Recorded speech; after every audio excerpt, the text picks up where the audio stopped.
Hello, everybody. Welcome to a good football show. I am Patrick Daugherty, joined today by Pat Kerrane, where we will be continuing our division preview series with the AFC West. We will be joined by NFL Network's James Palmer to discuss the Broncos and maybe the Chiefs, maybe the Raiders, the Athletics, Daniel Popper to talk about the Chargers, and the Athletics, Tashan Reed, to chat about the Raiders. But first, it is our distinct pleasure to welcome in Mr. James Palmer, whose name auto-populates on the NBC Sports EDGE sources list. We have cited you a lot over the years. He has been breaking news for NFL Network for years.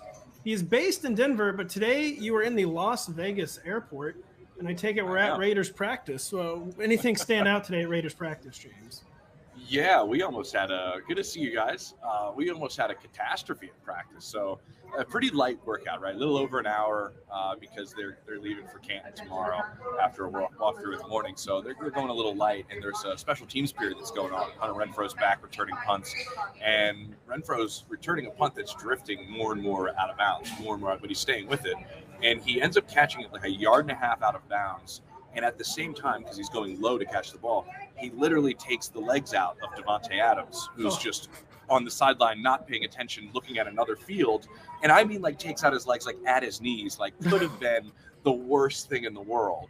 And literally, they had 800 fans there, and everybody was kind of this is our season essentially, right? So I'm shooting the breeze with Derek Carr after practice on the field, just yelling at him why he gave his brother best hair at NFL Network, an award last Saturday.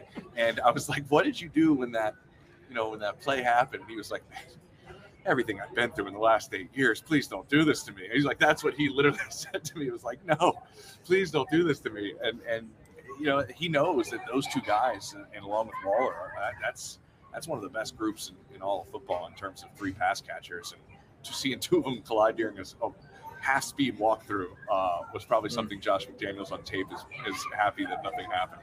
Well, when I asked you for an interesting anecdote from Raiders practice, I didn't know you were going to say you almost witnessed the most unfortunate injury in NFL history. It would have been awful. Yeah, that would have been amongst the most ill-fated American sports injuries ever. So I'm very glad you could have a laugh about that afterwards. And so, James, speaking of laughs, I don't know, that was a horrible transition. I was talking about the Broncos quarterback situation over the past 6-7 years. No, it's been a laughing matter. Yeah, so you have spent close to a decade now covering the Broncos' fruitless search for a Peyton Manning replacement. They finally have it now in Russell Wilson. So we'll just start with a simple question. How has Russell Wilson's arrival changed the tenor of this team? Oh, and it's changed everything. I mean, it really has. I mean, this is a team that has had 11 different starting quarterbacks since Peyton Manning retired. I mean, I could say that 10 times and it still may not sink in. I've been there on the first day of training camp multiple years, and it's been a quarterback battle. So they haven't even been able to find a starter. One year was Case Keenum's going to, off of that run in Minnesota, and he's going to be the guy. And then, we have a battle between Paxton Lynch or Trevor Siemian or Joe Flacco. I mean, I've rattled down the names. And it's the minute he got signed, no lie, I was told by more than one person in the building that there were people running up and down the halls, literally jumping up and down the halls at Dove Valley. And that's not an exaggeration. That's what happened after the deal went through for 2 reasons. One, of what I said, that they've just been quarterback purgatory forever. And this is an organization that used to hang their hat on what I thought was one of the best stats in all of sports, which is they had more Super Bowl appearances than losing seasons. I mean, that's just a remarkable stat to have. And they had that up until a couple of years ago. And the other part was nobody really knew it was happening. There was such a small circle that knew the deal was going down. They didn't know, and then all of a sudden it changes everything. And it's a very similar feel if you talk to people in the building that were there when Peyton Manning arrived. It's that CEO type of quarterback. There's very few of them in the league that want to know what's going on your ticketing side, on your business side. They change not just the locker room, they change the feeling of your whole organization. And now that they're going through an ownership change, I mean, the feel around the Broncos is completely different than what it's been. Seeing Peyton Manning out there on Saturday, the mayor out there on Saturday, and 7,000 fans when the fire code is 5,000, I think is an indication of what's changed in Denver. We promised we brought you here to talk about fantasy football, but what do you think drew Russell Wilson to Denver? Because, there was smoke percolating around Wilson and the Broncos, for kind of a while. What do you think drew him to Denver so much? Let's be clear. He was plan B. Aaron Rodgers was plan A, and that was the way it originally was. I'd have to say it's a hell of a plan B. Yeah, to get a potential Hall of Famer, but especially that when you're used to Brock Osweiler, Case Keenum, like you said, for Russell Wilson to be the plan B. Yeah, the show's not long enough for us to name all of them, right? But when you said 11, I was like, man, I knew it was a lot. I think we can. Well, 11 does count, I believe. The Kendall Hinton. I was gonna say, does that count Kendall Hinton? I think Philip Lindsay actually was the official starting quarterback because he took a Wildcat snap. So add Philip Lindsay to the 11. I think he's number 11.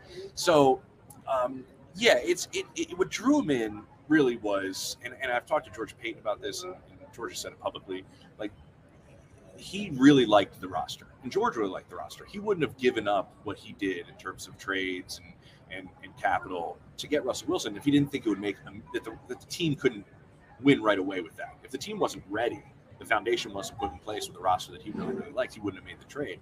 And then flip that. That's the same way Russ felt. And Russ had a lot of, from what I was told, long conversations with Peyton Manning about what it's like to be quarterback in Denver, and what it's like to be, living in this city, and what this roster is about, and all of that. The point I'm making with that is Russ wants to be Roy Hobbs, right? Russ wants to walk down the street and people to say, there goes the greatest player that ever lived. Like that is, he wants to build this brand, this legacy. That's what drives him. It's what's made him great.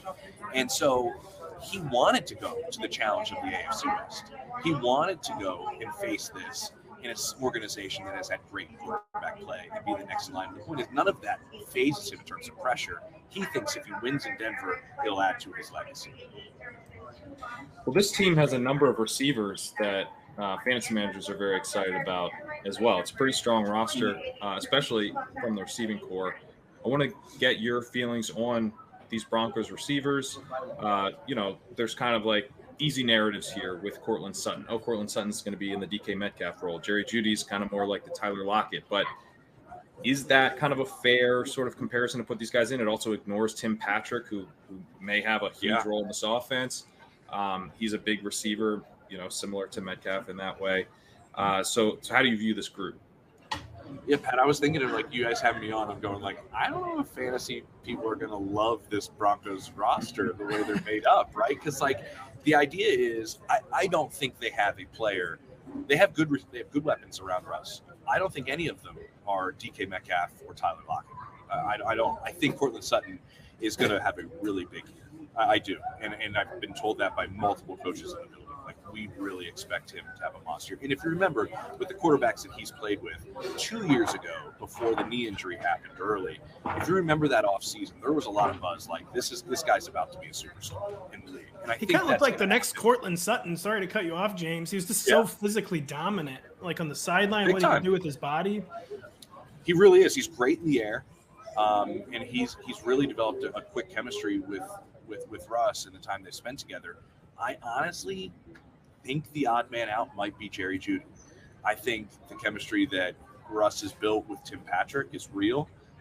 If you look at the deep ball that Russ throws, the ability to gauge it, which I think is one of Tyler Lockett's probably greatest strengths that people don't talk about enough, is his ability to track a ball in the air. Tim Patrick has that better than Jerry Jeudy. Courtland Sutton definitely has that. I think those two guys are going to be his top two options.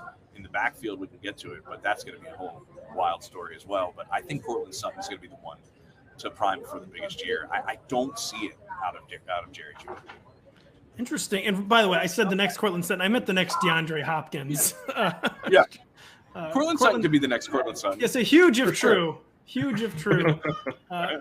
Why do you say that about Jerry Jeudy? Not that you're going to speak ill of Jerry Judy's game, but yeah, that's why you said, fantasy managers not want to hear this. Jerry Judy's like fantasy community darlings. He's kind of like a box checker. We loved him coming into the NFL. What makes you feel like he might let down fantasy expectations, even if he's a very valuable real life player for Russell Wilson? Yeah, and I mean, I know things were crazy for him last year with the injuries. He didn't have a touchdown catch last year. I mean, he had 0. And that's a bit wild. I just think from what I described, he's a really good route runner. I will get that. I will totally get that out there. That is there. Yes, he is brilliant in terms of the route running. I'll just say in this first week, it's not like Russ is looking his way an exorbitant amount. Courtland Sutton's getting the vast majority of balls, And from people in the building I've talked to, they're like, dude, he loves Tim Patrick. And so I'm going off of what I'm told and what I'm seeing. It doesn't mean Jerry won't have a good year. And at the same time, a lot of times these things flip, right? It's like, oh, early on, Portland's getting all these balls, and now Jerry's in one-on-one matchups, and he's obviously going to win those, and all of a sudden it flips late in the year, and he's having a good year. I just think they spread the ball around, but at the same time, the deep ball fits those two guys more so than it fits Jerry. I was going to ask you who you thought the number 3 weapon was going to be. It sounds like you think it'll be Tim Patrick.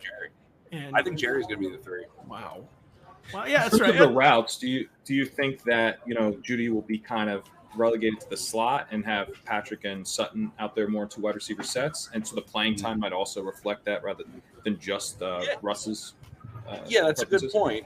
That's a good point. And also, I think we look at them at tight end. And if we're going to put the most talent around Russ on the field, getting all 3 of them on the field more likely than not is probably the way you're going to go. I know that, knowing the way Hackett operates and talking to the linebackers the running backs at length, like they got a lot of two back sets that they're going to run with. Javonte catches the ball really well out of the backfield with Javonte Williams and Melvin Gordon on the field at the same time. The problem for fantasy owners is going to be that, they're going to really just go with, take some of the pressure off of Russ and some of the thinking off of Russ, which is what Hackett did for Aaron Rodgers in Green Bay, and was like, this is going to be the matchup on this play.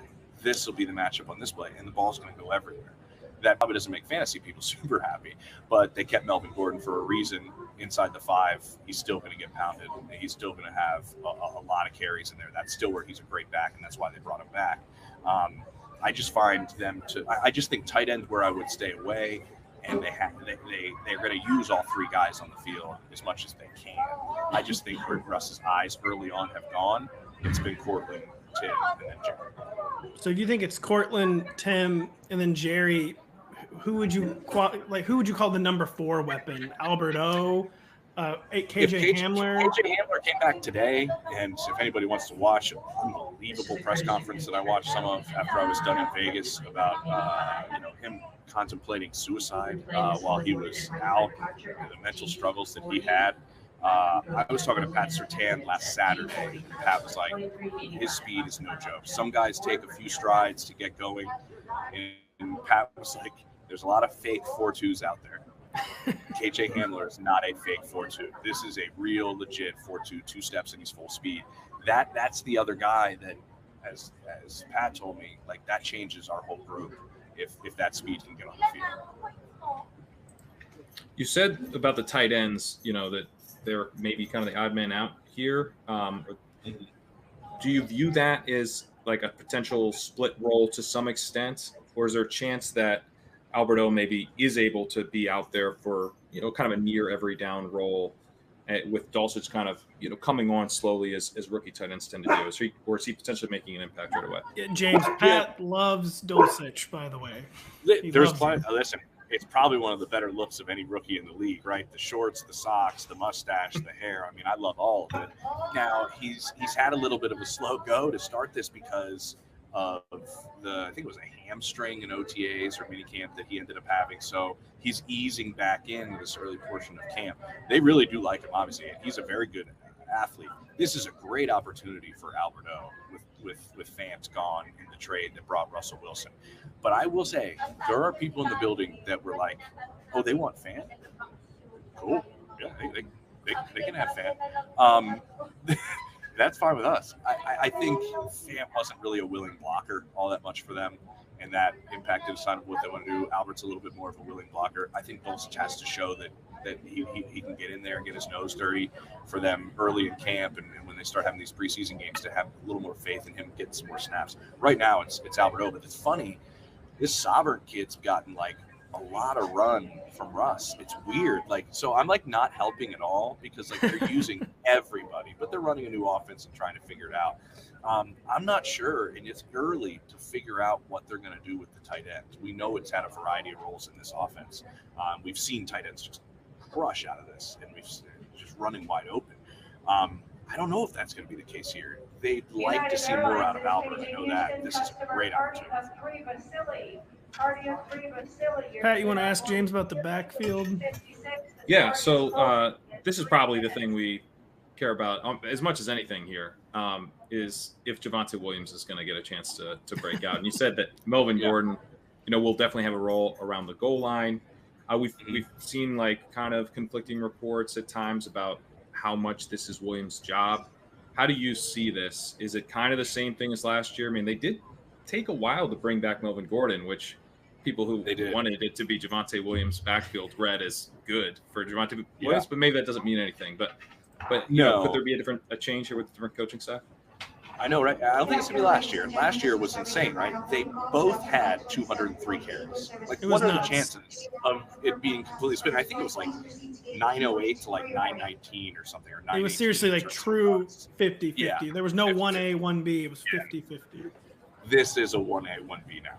I have not seen a rep in the first week I was there that with the ones that Javonte Williams was not out there. Now, the way they've been doing it is this. Javonte Williams takes Russ wants as many reps as possible, so the other quarterbacks are getting like this many. So what happens is the ones will run a whole group of plays, 11, and Javonte will get all those reps. Then the twos will run, and then the threes will run. And sometimes Melvin goes in with those, but then when the ones come back on, he gets the first couple reps, the second go-around, and then Javonte comes back in. That's all a sign of like, yes, you're not running with the twos, Melvin, but we all show you that like Javonte is getting all the run with the ones, because when you know what I mean, like when the second time comes around for the ones to come back, little pieces start switching. Oh, they made a move at right tackle and they flipped a guy, and so little things start changing. Then Melvin will come in. That's the way it's been so far. Every single period of 11 where they've had their first group of ones, it's been Javonte Williams.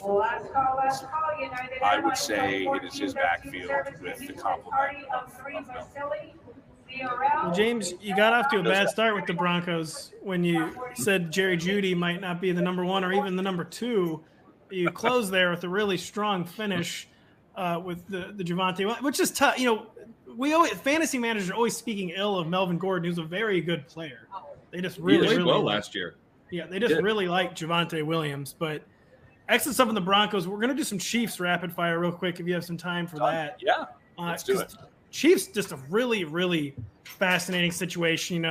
They're in their championship window. I guess you're always in your championship window with Patrick Mahomes. They're trying to make their receiver core on the fly with Patrick Mahomes. Who do you think leads, not counting Travis Kelce, this remade receiver core in targets this season? I think it's Juju. I think it's Juju Smith-Schuster is the one who leads them in targets. I'm heading to Chiefs camp next week, so I'll get a better look when I'm there. But from everything I've been told and everything that I've been kind of reading into with the group, he's going to be the guy that they move Travis around a lot, and they know they can put Juju in a lot of spots as well. And with Andy, that's always going to play well when you can move your best pieces, and that's always what he's prided himself on, because a lot of times Andy always operates with all week, how do we get these two guys open? It was always Tyreek and Travis, and let's move them to wherever they can go. Their ability to do that is what made them really good in Andy's offense. Juju's ability to play inside and to play outside and to move around, I think he's clearly the guy that's going to get the most targets after Travis. It's not going to be Hardman. I think we've seen what Nicole can do. I think towards the end of the year, we started seeing kind of how they want to use him, right? It's like they'll pat out of his hands quick and throw it out towards the sideline and let him make something happen in some space. They really like, obviously, Sky Moore and what he's done, but it's going to be Juju will be the guy after. Oh, we said rapid. I went way too long. Yeah. No, that's good. That's what more like rapid fire on the question. Like we're trying to ask shorter questions, and this question might be a little too precious, a little too complicated. But if Juju is the most targeted receiver, is that the same thing as the number 1 playmaker in the receiver core? Or could Juju be a guy who maybe racks up targets, but maybe Marquez Valdes-Scantling be the primary playmaker, if that makes any sense? Or do you see Juju as also the primary playmaker? No, I get what you're saying. And yeah, because I really think, and it's funny, when MVS was available, I talked to a number of teams that were receiver needy, and some of them were a little above the league minimum for him is probably what we're willing to do. And then you look at what the Chiefs did. And not to say the Chiefs made a mistake. Maybe the Chiefs saw something that some other teams did. I'm just saying there were plenty of teams that are I don't really see it. Now, the speed's real. you're going to have spots where you're going to be able to have one-on-one matchups and one-on-one coverage. And Pat has made it very clear he does not think the deep shells are going to be as prevalent this year as they were this past season. I agree. I just don't think that's going to be the case. So he's going to have his opportunities. And you're right. I think he's going to be a feast or famine guy. You know what I mean? He's going to be a guy where it's like, oh man, I wish I played him this week. He had 4 catches and 2 touchdowns and 120 yards. And then the next day, next week he's got 3 catches for 42 yards, and that's all he had. And so I think it's going to be interesting to see how they move him around with it, because I think he's the complement piece. I don't think he's the playmaking piece. Do you see Sky Moore having a big role at some point this season, or kind of progressing slowly as he gets his feet wet here?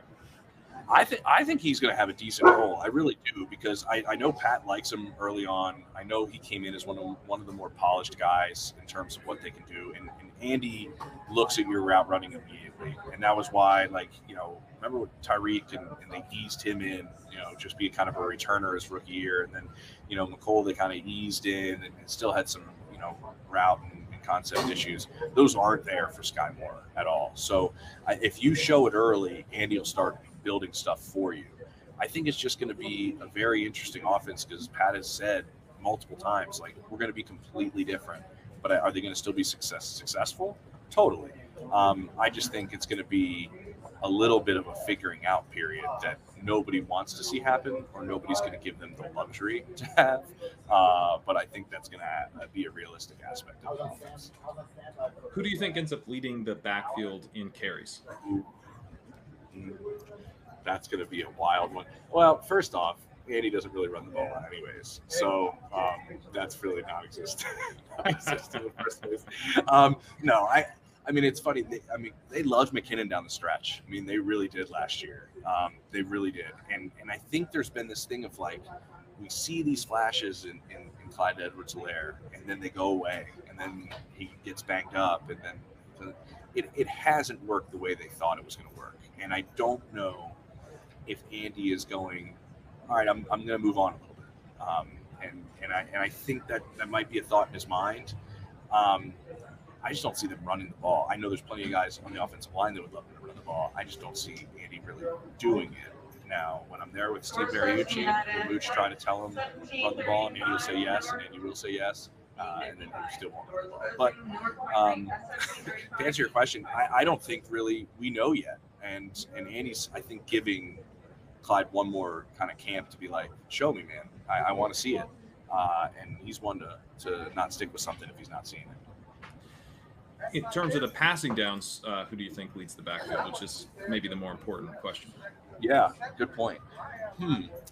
I think that's where they've seen some of these things they designed specifically for McKinnon at the end of the year were really, really successful. And I think those specific designs were just getting going. And with Andy, that's usually a sign of I just didn't have enough time to play these things off of it. Because at the same time, we know with passing downs, what you do as a blocker is so important. And that's obviously such a big part of protecting Pat. But I do think with the way their offensive line is built, the way Pat plays, that's less of a need for them, for the guy you put on the field on third down, as it is for some other teams. Does that make sense? I can use this guy more as a playmaker because of how our line and how Pat worked together, that I can maybe focus on some things directly tied to him. I think they want to expand what McKinnon does, but I do know that Rojo's in the mix too. So, I mean, it's kind of wild, but I thought Rojo would have more of a play. I spent a lot of time with Tampa, and just he kept working on his hands, and Tom never really trusted him in that sense. I think he just wrote his epitaph. Yeah, I think that's a pretty telltale sign of how he'll be used in the passing game. Brady never really trusted it when he was down there. Do you see any signal in how long it took for them to bring McKinnon back? That worries me as someone who wants to believe in McKinnon this year and really thought he looked great in the playoffs. Yeah. And I like hearing that maybe they thought they had more they could get out of him, but he was a free agent for so long. Yeah. Well, if you remember, they had so many different things that they were trying to work on. And they've had a lot of things that they've had to work on. And not to say Jericho's going to break the bank by any means, but the focus was can we get Orlando Brown done? Can we get Tyreek Hill back? We're not getting Tyreek back. Oh boy, this went south pretty quickly. What do we do to fill those spots? So I know Brett really had his mind elsewhere for most of the offseason, and the Orlando Brown thing was it was wild. It still is, and it's still going, even though he reported. But that took most of their thought process throughout the offseason, and I think they're one of those teams, and they've done it before with other players, and Andy's done it with players too, but Brett's done it too, where it's like, hey, just hang tight. If you get an offer from somewhere else, let me know, because we want to bring you back, but we're handling a lot of X, Y, and Z right now. And that was a little bit more how it kind of played out.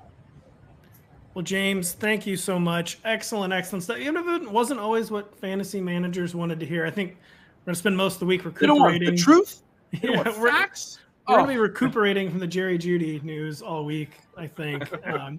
But excellent stuff. He doesn't have a monster year or something. But. Yeah, I know. That's how it goes always. Yeah, you just guaranteed he's going to be like the breakout player in the league. I said that so I can get him on the cheap. Yeah, exactly. You got to drive down that ADP. So thank you so much for doing it. Hope you make your flight.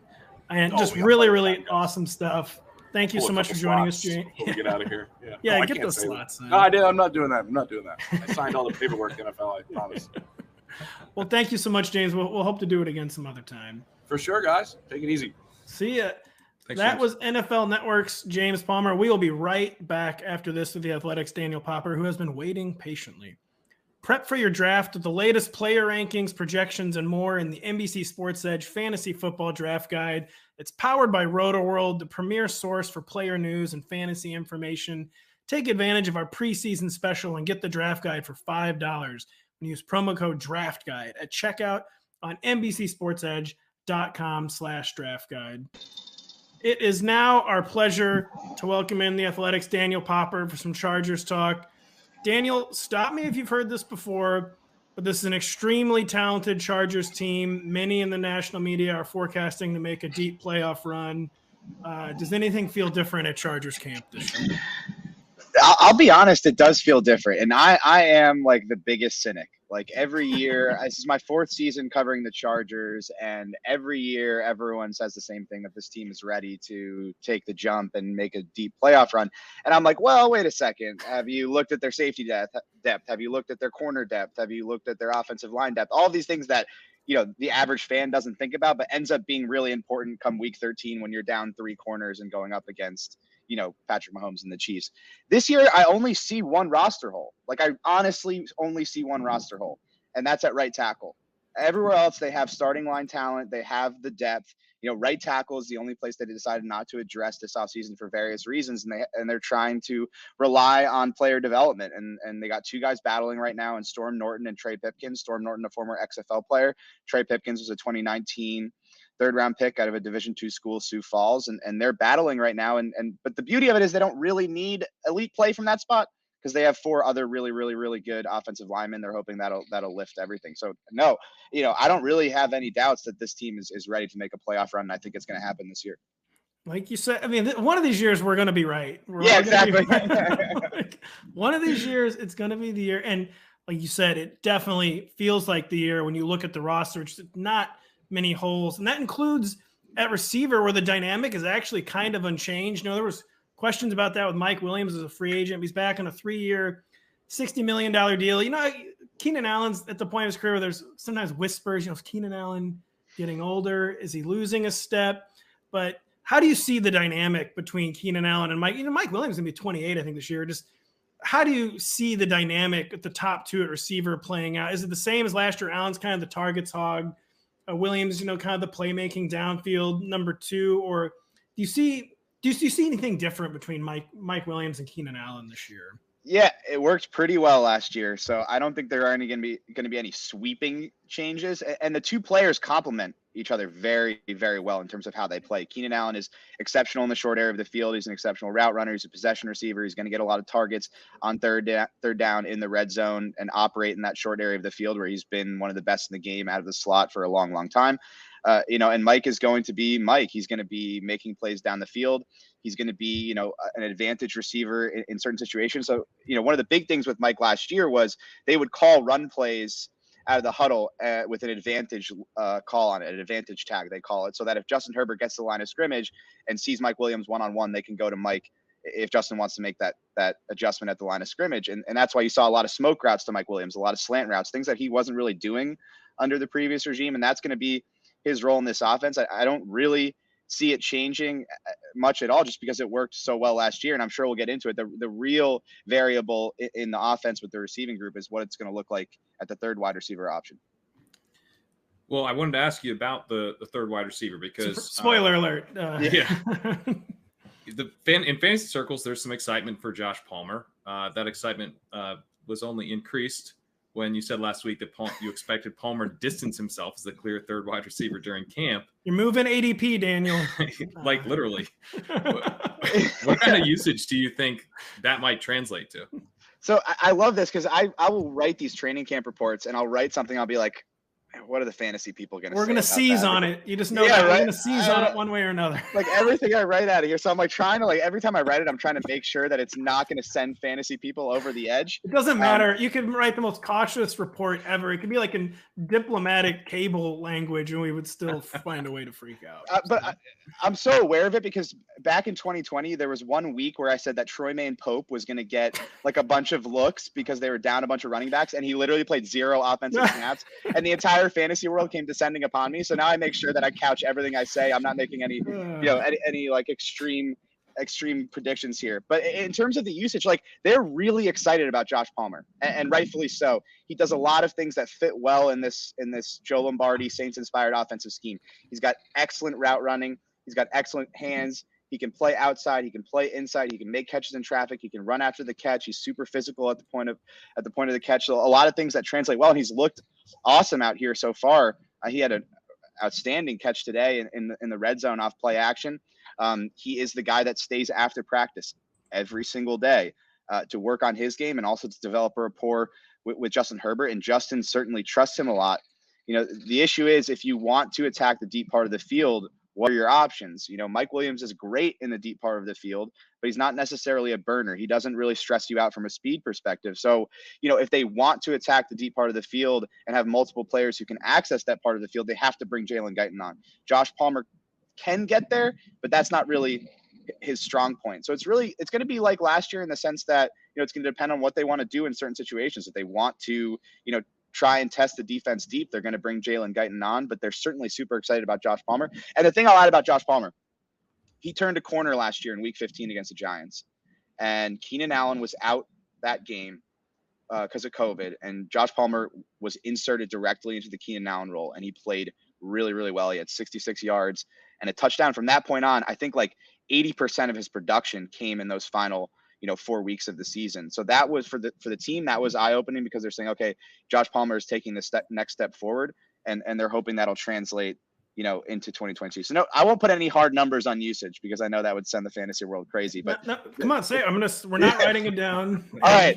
Treating it as gospel. 51 targets. No, I'm kidding. No. So, but they're really excited about him for sure. So take that for what it is. It's mentioned the hot finish. He had 3 touchdowns his final 5 games last season. Josh Palmer. Yeah, including a 4th and 21 and against the Raiders. Oh my gosh, that's right. I forgot about that. There was too much to remember in that game. That was the craziest game. I can't believe you were there. Yeah, easily craziest game I've ever seen. There's kind of 2 ways this can go here with Palmer, because if he takes over the Guyton role, at least in terms of like the snaps, that's great. We're very excited. If he's kind of like he was last year, where he's like kind of doing Keenan Allen-like stuff, is he doing that instead of Keenan Allen or instead of Mike Williams? Like, is he eating into those 2 guys' snaps? Because we don't want that at all. So do you have a read on, like, is Guyton's role for the most part in trouble and he might be down to kind of a reserve deep threat specialist? Or, are we looking at more of a rotation between with Williams and Allen sometimes coming off the field more than they have in the past? Right. Like it's not like this clean situation where it's like, okay, Josh Palmer is going to be the third wide receiver on the field at all times. Like it is going to be a rotation depending on what they want to do with the specific play. Like if that third wide receiver is running a deep post down the middle of the field and they want to try and attack 60 yards down the field, like who's going to be better at that specific thing? Josh Palmer or Jalen Guyton? Jalen Guyton's going to be better at that. But if it's third down and they want that specific receiver spot to run like, a shallow 3-yard cross and make a catch in traffic again, with a bunch of linebackers and safeties in the middle of the field, who's better at that? Josh Palmer. So it's just going to be about like, okay, what are we trying to accomplish with this play and which receiver does a better job? Now, it was a pretty even split last year in terms of how much they both played. I think Josh Palmer will play more, but there's just certain things that Jalen Guyton does better than Josh Palmer, depending on what the play call is. And that's what they're going to, do in terms of using these guys. I have to admit, I've been distracted since I remembered you had to be at that Week 18 game, and they should have tied, right? They should have played for the tie, right? Am I wrong, folks? Well, so they probably should have, but how do you go about doing that? That's the real question. Yeah. And I'm telling you, simple. I watched that overtime like maybe 15 times. Like just trying to figure out, okay, what happened here? Was the timeout? Did that actually influence what the Raiders did, et cetera, et cetera? It didn't matter. They needed to get a stop. They couldn't stop the run. It was what it came down to is 3rd and 4. Put your best run defense on the field and get a run stop, and they probably then you probably take over, kneel it out, and get the tie. But instead, they couldn't get the run stop, and they gave up the field goal, and that was it. Yeah, they just couldn't stop the run all year. There was manic energy on Twitter trying to will that game to a tie. It just felt like we were witnessing history. And it felt a little bit like we got gypped, but not to sidetrack us into a totally pointless 2022 discussion. And so you talk about the receivers. Gerald Everett, was kind of a disappointment for the Seahawks last year when he's freed from this committee with Tyler Higbee with the Rams. Now he's with the Chargers. Going to have a lot of opportunities to make big plays down the seam. You'd have to imagine with the kind of defensive attention Keenan Allen, Mike Williams command with the kind of arm Justin Herbert has. How has he looked early in Chargers camp? And do you think he could be a big playmaker out of the seam for the Chargers? Yeah, so definitely as a seam player, but I think the area where they're really excited about him is yards after the catch. He set a career high in yards after the catch last season with Seattle, and if you go watch the tape, they were doing some crazy stuff with him. Like they were handing the ball off to him on jet sweeps, running all these crazy like misdirection screens. And when he gets in space, he's really hard to tackle. Like he's an exceptional athlete, but he's also really strong and can fight through arm tackles. And you saw that on tape last year with the Seahawks. And that's how I think they're envisioning Gerald Everett as kind of this multifaceted yak type guy where they can run some tight end screens with him. They can run him in jet sweeps, that sort of thing, and see what he can do with the ball in his hands, because that's really a strength of his game. And the Chargers have been really creative with how they've used their pieces. I think Gerald Everett is going to be a big part of the offense. I think he's going to put up similar production to what Jared Cook put up last season. So you can, take that for what it is. But I think the hard part with the Chargers guarantees equal production. There you go. There you go. I know. But I think that the hard thing with the Chargers offense is there's just so many guys, right, that can get the ball. And that's going to be something like as a fantasy player that you're just going to have to be aware of. Like you have Keenan Allen, you have Mike Williams, you have Austin Eckler, you have Gerald Everett, you have Josh Palmer, you have Jalen Guyton. You can sort of go down the list. And that's not even talking about what's going to happen at the second running back spot where you have 3 guys competing. And it could be a different guy every week. And so it's hard right now to say, okay, yeah, this guy's going to pencil this guy in for this much production outside of like those 3 guys, Keenan Allen, Mike Williams, and Austin Eckler. The rest of it's just going to be fluid, but they are super excited about what Gerald Everett could do as a yak player in this offense. I think that's really the area to focus on schematically for him. Let's talk about the second running back spot. Let's do it. Yeah. Because we're 10 minutes in and we haven't even mentioned the most important players. Austin Eckler, we take it for granted. Austin Eckler is going to be amazing. Oh yeah, 20 touchdowns, no problem. Yeah, exactly. So sorry, Kerrane, to cut off your intro, but yeah, I didn't want to think people we were never going to mention Austin Eckler's name, but you don't need to mention Austin Eckler's name. We know he's just going to be awesome. Well, it seems like they're pretty interested in Isaiah Spiller becoming the clear number 2 guy. How much of a lead does he have for that job? Does he have a lead? If any, yeah. Is that going to be something he has to earn in camp? Yeah, it's a completely open competition right now between Larry Roundtree, Joshua Kelly, and Isaiah Spiller. None of those guys has distanced themselves yet.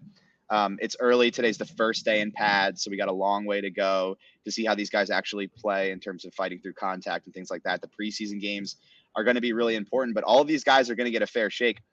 And, running back battles are always tricky because it's not just one thing that you can focus on. Like at receiver, it's like, okay, if this guy's catching balls, he's going to be in the offense. But for running backs, it's okay.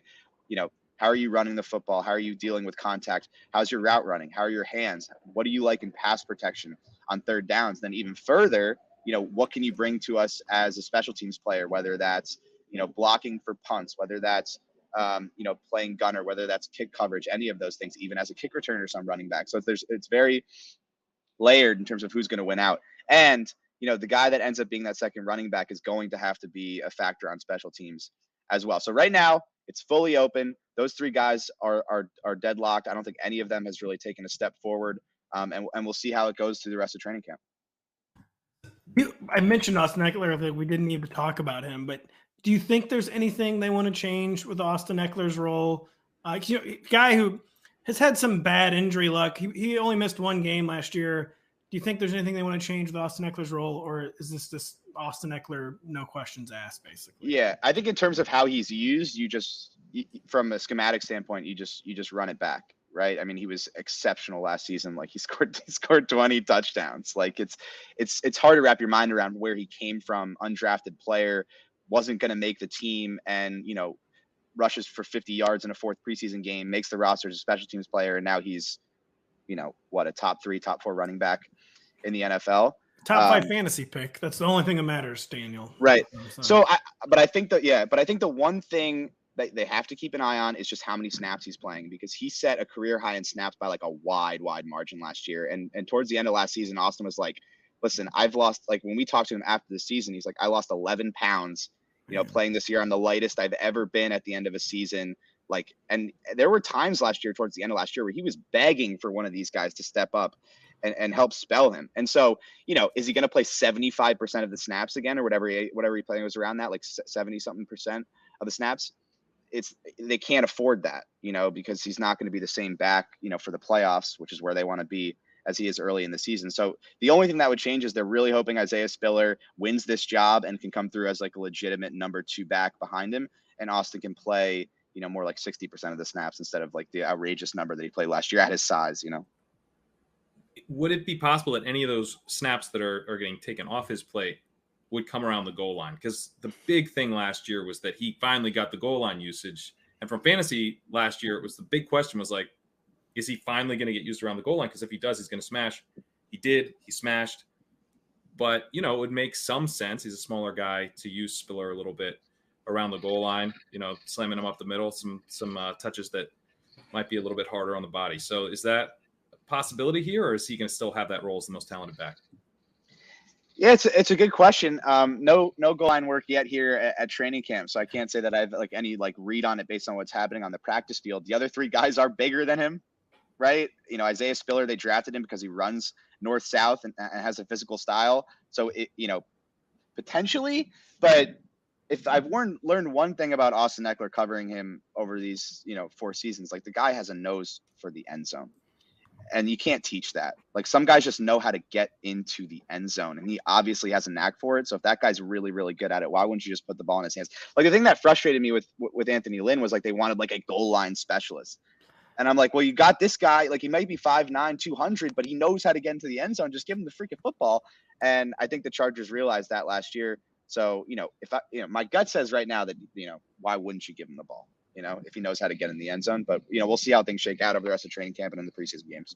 Yeah, Austin Eckler, whether it's the goal line, where he knows like where to find the space in the defense. And it doesn't really matter if it's at the goal line or not. He's just so savvy at finding the space. And yeah, we're glad you didn't say necessarily the thing about scanning back his goal line role, because when you have the goal line and the third down role, I mean, you're basically just printing money in fantasy football. Mm-hmm. So, Daniel, thank you so much for joining us. Cleared up some stuff. But, we know it's early in camp, and we know this could change. And we also know we'll be overreacting to every single one of your athletic notebooks.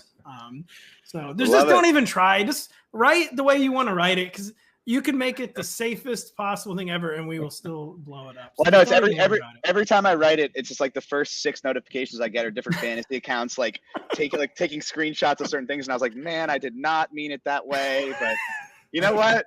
You guys go for it. All exposure is good exposure in this industry. I mean, we try to be pretty circumspect at our site, but we don't always succeed. I love it. Hey, it's good for everybody when people are interested in football. So I'm all about it. Well, we're all just thank you so much for joining us. We will let you go get back to camp. Do you have to get some pads on now? You said it's day 1 with pads, right? They make the reporters do that still, don't they? Horrible. I'm actually the last person here. It's me and the groundskeeper here pouring seed on the field. We're usually the last two guys here, so. Hey, last staying late after practice. That's work ethic off the last charts. yeah. Work ethic off the charts. Add it to the scouting report. Yeah, it's you coming on podcast after practice. Coach is gonna love that. So, Daniel, thanks so much. Awesome stuff. Follow Daniel on Twitter. Follow him at The Athletic. Really, really great stuff on the Chargers beat. Thank you so much, Daniel. Thanks for having me, guys. We will be right back after this with The Athletic's Tashan Reed. Just a reminder, if you don't have the NBC Sports Predictor app powered by PointsBet, go download it now. The contests are free and easy to play, and you have a shot to win thousands by predicting what will happen in Major League Baseball, on the PGA Tour, and on the NASCAR circuit. We also have a special contest on Tuesday and Thursdays called Battle of the Bets, where you can agree or disagree with our experts for a shot to collect some cash. It is now our distinct pleasure to welcome in the Athletics Tashan Reed to discuss the Raiders. Tashan is from St. Louis and Mizzou and is a very, very good man. Tashan, how are you doing? Thank you. Appreciate all the kind words, man. Thanks for having me on. Yeah, if you're from St. Louis, you're just automatically good. If you're from Mizzou, I guess we're automatically good. We've witnessed some suffering. I'm a Mizzou alum as well, and seen some things over the years. Yeah. But yeah, we hopefully one of these years we'll have a normal Mizzou athletics year. And never going to happen. Never going to happen. And speaking of seeing some things, there's kind of never a boring summer in Raiders land. But this year, there's a new coach. There's a new number one receiver. We thought Davante Adams was Aaron Rodgers' football soulmate, but turns out he was Derek Carr's football soulmate. How has their renewed chemistry looked in the early days of camp, Tashan? Yeah, I will say it's been heavily skewed towards the offense. A lot of padless practices and practices with minimal contact on obviously you can't touch the quarterback, but also really for the receivers, they kind of have the leg up on DBs out there a little bit. But yeah, they've looked smooth. It's clicking again. I mean, it hasn't been that long since they've worked together. Outside of playing together at Fresno State, they also worked out with one another in the off season because they live near each other in California and went through OTAs. And now they're still learning the system. The new system under Josh McDaniels is new to both of them. But they're both veterans. They've been in this for a while. They've played in different systems before, so it's coming pretty naturally to them. I don't think we're going to see them do much in games until the regular season is here. So I think we'll have a better litmus test on it then. But it seems like everything is going pretty well so far. You mentioned the new system. I feel like John Gruden came kind of close to maxing out Derek Carr's efficiency. Known for an efficient offense. I mean, Josh McDaniels also very much known for an efficient offense. I mean, is there any way they could make this offense even more efficient at this point? Or what do you think some of the primary changes? I mean, I know it's early in camp, but what do you think some of the primary changes between the Gruden passing attack and the Josh McDaniels attack are going to be?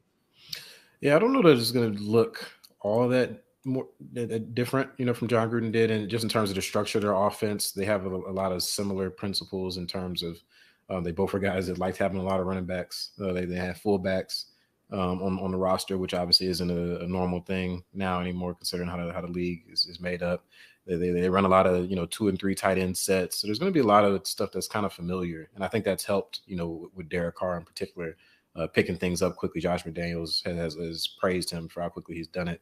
I think it's more so the week to week adaptability that Josh McDaniels has put on display. Gruden didn't have that. Right. John Gruden is pretty much doing what he's going to do, and it's going to be that regardless of what's happening. Whereas Josh McDaniels, I mean, we've seen it the last few seasons. He's been the offensive coordinator with the Patriots, going from Tom Brady to Cam Newton to Mac Jones, and he's able to switch on the fly and have the Cam Newton year was not great, but last year with Mac Jones, rookie quarterback, they were one of the better offenses in the league without having top tier talent. And now, theoretically they have top tier skill position talent for the Raiders, and so you would expect it to look even better here. And I think, when it comes to efficiency, I do think there are areas where they can improve. While, completion percentage wise, Derek Carr's always been up there. Their offense has struggled in some key areas. That's a really that's an important distinction. Yeah. Right. Because completion percentage does not tell the whole story. Yeah. Right. But also their red zone offense has been terrible for 3 years, I believe at this point. And so they were really good at moving the ball, but they weren't very good at scoring touchdowns. That's why Daniel Carlson is I think he broke the franchise record for points last season. It's not necessarily something that you want your kicker to do. And it happened because they would get down there and they just could not figure out how to get the ball in the end zone. So I think that obviously third down often, you want to avoid third downs as often as you can. But once you get there, being able to convert those more often. So I think those kind of critical downs and critical areas of the field will be where, they need to improve at in order to have an elite offense, which is obviously what they're vying for. In fantasy circles, there's some excitement for Hunter Renfrow. I think partly because of, the change in offense. We've seen the slot receiver have such an important role in New England over the years. But how do you view Renfrow's playing time? He wasn't on the field a ton last year because they did play a number of 2, sometimes even 3 tight end sets, which kept him limited as kind of a pure slot receiver. Do you think we'll see some of that this year? Is it possible he's in some 2 wide receiver sets, or is he strictly a slot guy? Because he's sort of in contention as the number 2 playmaker in this offense, but obviously you got to be out there to rack up targets. Yeah, I think he's a little bit more. I wouldn't peg him down as a pure slot guy. I think he lined up out wide a good amount last season. You look at some of his splits. I don't have the numbers on hand, but more so in the red zone when they would get down there. I mean, he had a bunch of touchdowns last year, and a lot of it would be him splitting out wide when they get in the red zone. And so he kind of went nuts after Thanksgiving in that regard. Yeah, I don't think he'll be out of necessity. He won't be targeted as much as he was last season because, I mean, once, obviously what happened with Henry Ruggs and Darren Waller having his injury issues, like he was their number 1 target for a lot of weeks there. And so I don't think he's going to have as many targets, but I do think he's going to be a guy that, in 2 receiver sets, I don't think he's necessarily coming off the field just because he's a slot guy. So I can't see him, let's say him, Adams, Waller, and Foster Moreau out there if they have 2 tight ends out there. So I could see a lot of situations like that. I do think receiver is going to be a bit of a rotational position for them just because they have a few guys that they do like there. Matt Collins, Demarcus Robinson that they got from the Chiefs, Keelan Cole, even Tyron Johnson. He's a younger guy, fast guy. So I think it's going to be a position where you see a bunch of different guys out there. The same probably goes for running back as well. I figure we're going to talk about that. But, I do think Hunter Renfrow is going to be a big part of their plans. Yeah, you mentioned a lot of – sorry, Pat, you go. Do you view Darren Waller as the clear number 2 if you view Renfro's getting less targets? Yeah. I think it's Adams, Waller, and Renfrow. This is how the hierarchy is going to go. I mean, their offense is going to be, they kind of present it as it's more so based off of what the defense does. Then obviously every play has this is the primary read. But if the ball is snapped and the defense is doing something else, then they don't particularly care who's. It's not they're trying to force it. They don't have to force Adams every time because they have so much talent. And so I don't think it's necessarily going to be that hierarchy on every play. But I do think, when we look at the end of the season, I do think that's how it's going to pan out in terms of targets. So as we all just kind of laid out, pretty clear delineation with Davante's 1, Waller's 2, Renfro's 3 in terms of weapons and targets. But you mentioned a lot of receivers who've kind of been successful role players, places. Mac Hollins with the Dolphins last year, Demarcus Robinson, of course, with the Chiefs, Tyron Johnson, I believe, with the Chargers, Keelan Cole, a few different spots. I mean, do you think that any of those guys could receive a notable amount of targets? We know not cutting into any of the big threes, but any of those guys maybe in the lead for the number 4, in terms of the targets usage, or in terms of Moreau? I think because obviously since Renfrow does play in the slot a lot, the other outside receiver position opposite of Davante Adams has kind of been an open competition. But Mac Hollins, I would say, has been pretty much the clear leader in terms of who's taking the most reps there throughout OTAs and training camp. And with him being, a bigger body guy, he's listed as 6'4". I'm not sure if he's quite 6'4", but he's a big guy. I think he had 4 touchdowns for the Dolphins last year. So I would imagine in those prime scoring opportunities, he may be a guy that's on the field more, in the red zone, which obviously for fantasy, even if he has 1 touchdown, that might be a good week for him as a flex guy. And so I would say among the group, he's the one, but I don't think anyone from that, in terms of that other outside receiver spot, I don't think there's going to be another guy that's week to week. He's a constant contributor and having a bunch of targets and big yards and things of that nature. It wouldn't be totally out of nowhere for Mac Hollins, who was pretty hyped in fantasy back then. I may have had him on my Dynasty League team for several years because he entered the league with kind of an interesting downfield profile, and I rostered him for several years in Dynasty. It didn't quite work out. But he did show some stuff for the Dolphins last year, I will say. Yeah, he had a nice catch against the Raiders a couple of years ago. Of course, that's probably why he got signed. The Ryan Fitzpatrick. That's right. I forgot about that. You mentioned rotation potentially shaping up for that number 3 wide receiver role. Rotation also maybe shaping up in the backfield. How do you view this backfield in terms of Josh Jacobs? Does he have the lead back role anywhere similar to what we've seen in the past, or is this going to be kind of a true committee? I think his touches are going to go down, but I do still think that Josh Jacobs is like by far like going to be the clear leader in the backfield. So are fantasy people overthinking this basically? No, because I think it's less about like the other backs and more about the offensive line being terrible at run blocking last year and not making any upgrades. And so we'll see if they're also a problem. Yeah, see if they're still terrible at run blocking. I don't know. Maybe they aren't. Young guys get better and they have a couple new faces. Lester Cotton is a guy that's emerging as a right guard, and Brandon Parker at right tackle. He started most of the last season, so we'll see if they have a new offensive line coach, Carmen Braceau. I think that's going to be the biggest factor in terms of Josh Jacobs' success. Last year, he had nowhere to go, whether he was healthy or not, or he's got us banged up or not. Even if he wasn't banged up, there's just nowhere for him to run last season, so he wasn't going to have much success either way it goes. And so, especially since he's not a guy who's a big pass catching back. Obviously, they have Kenyon Drake, who's much more skilled in that area, so I think he's going to get. And Brandon Bolden even get more receiving targets than he will. And so for him, a lot of his fantasy value is going to be come from purely running the ball. And they were not good at doing that last year because of the offensive line. And so I think that's going to be the thing to watch more so than Jacobs' role or anything of that nature. Do you have a sense of how the receiving workload ultimately shakes out in the backfield? I would say Kenyon Drake is just easily their best receiving back. He broke his ankle last year, but he's been back on the field in training camp and working on his conditioning, but he looks pretty much like himself. Outside of him, I guess Brandon Bolden has a little bit of receiving juice, not that much. Amir Abdullah enough to catch more passes than Ramondre Stevenson, unfortunately, last year. Sore subject in fantasy. Amir Abdullah's on the roster for now. I don't know if he's going to make the final roster or play that much when time comes around. And so, and I'm not saying that Josh Jacobs has hands of stones or anything, but it just hasn't been used that often in that way. And so I would think, especially with what they're paying Kenyon Drake, he's going to be on the field pretty often this year. And since he's such a better receiver, why wouldn't you just throw him the ball instead of throwing it to Jacobs? So I think it's mostly going to be Kenyon in that facet. See, that was Kenyon Drake's contract. His contract was controversial last spring. It was a lot of money for a number 2 back, a lot of money for maybe kind of this guy was going to be receiving back first, and made by the old brain trust, John Gruden, Mike Mayock. They're gone. But is your sense? I mean, does the new coaching staff? It seems like they like Kenyon Drake, kind of just based on your comments, where they're not going to have any bones about using Kenyon Drake, basically, even though he was like the old staff's addition, maybe a contract I don't love. You think he fits in with the new offense? Yeah, I think he fits the mold kind of, McDaniels has used receiving backs pretty frequently in that way that Kenyon has been used throughout his career, even though it hasn't been in that exact system. And so his skill set fits it. So I don't know why they wouldn't, just because he was a previous addition.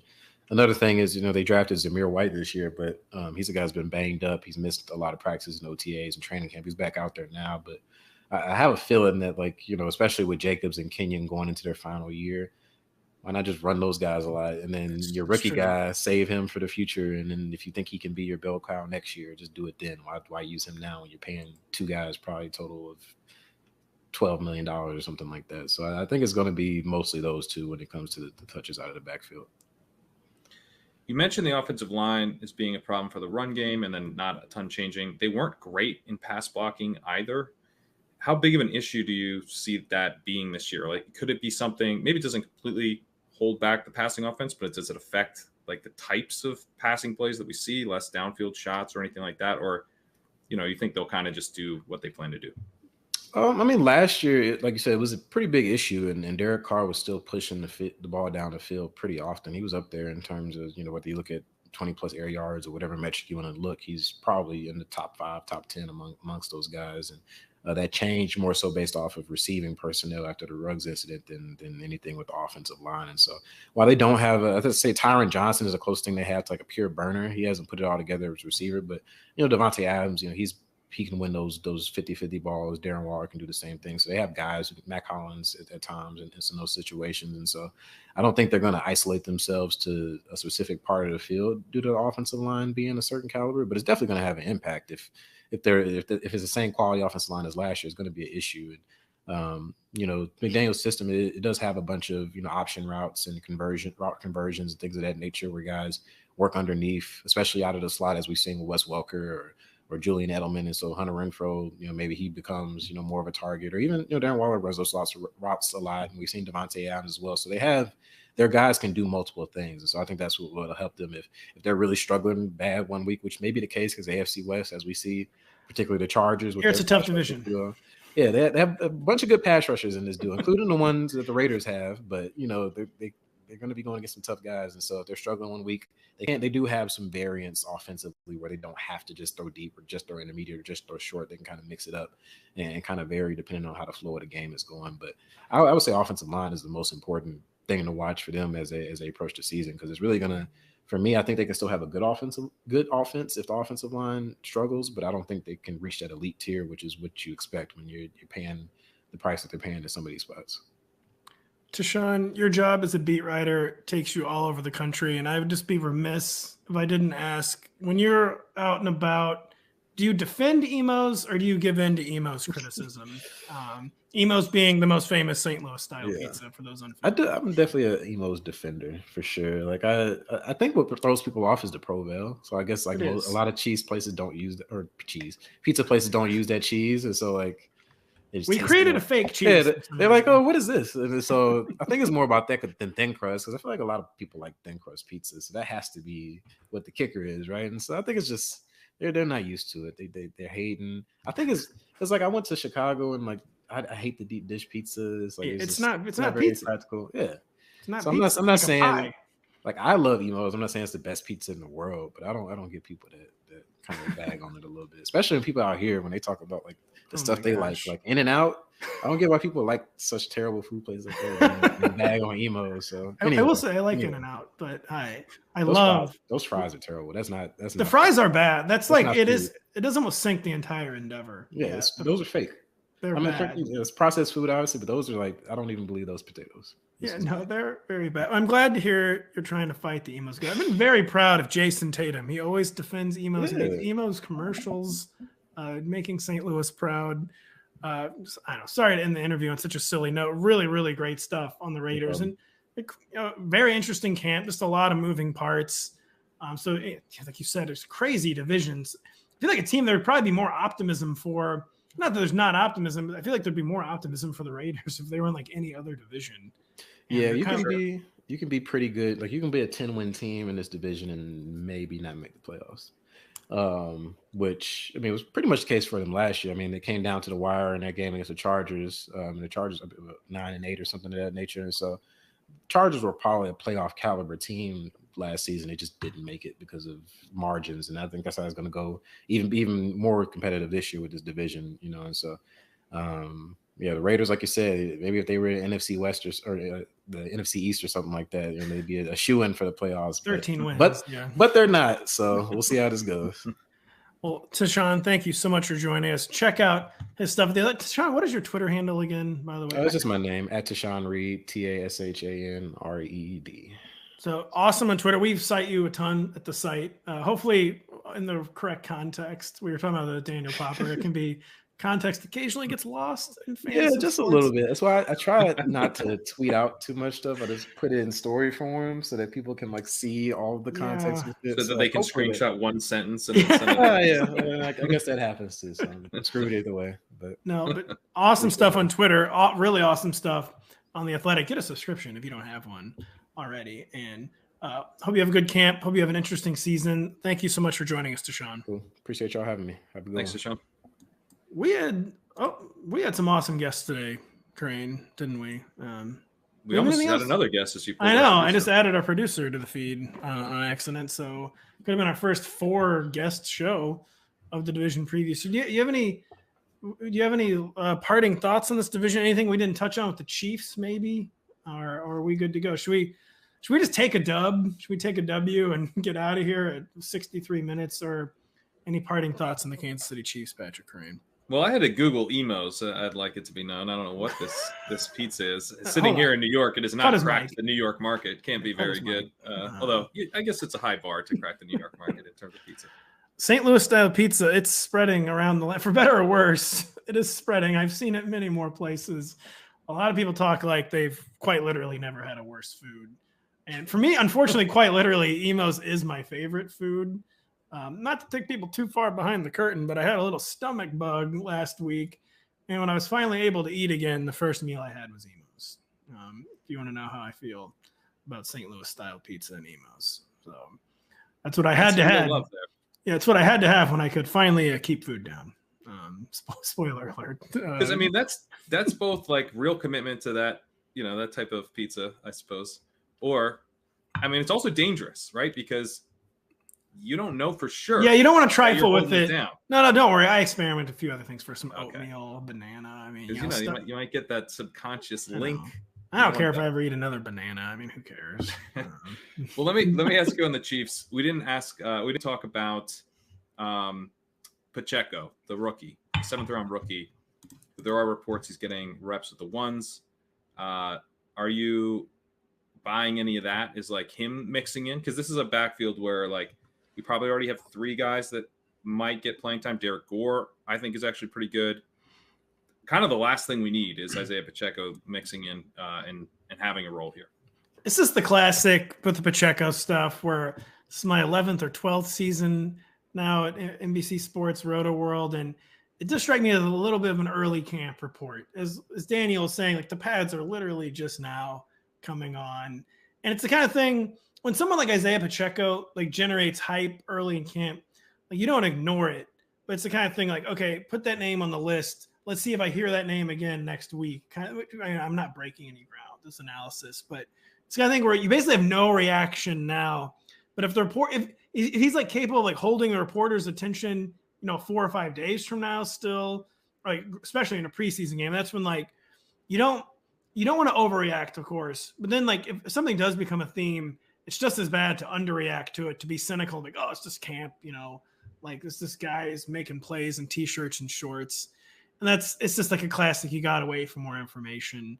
And it wouldn't be surprising to me if we just didn't hear his name for the rest of the summer, because sometimes a guy just has like 2 good practices, like this is how he's just really good, like 2 days in a row. And you ever hear from him again. But it's the kind of thing like I wouldn't be taking many best ball drafts yet.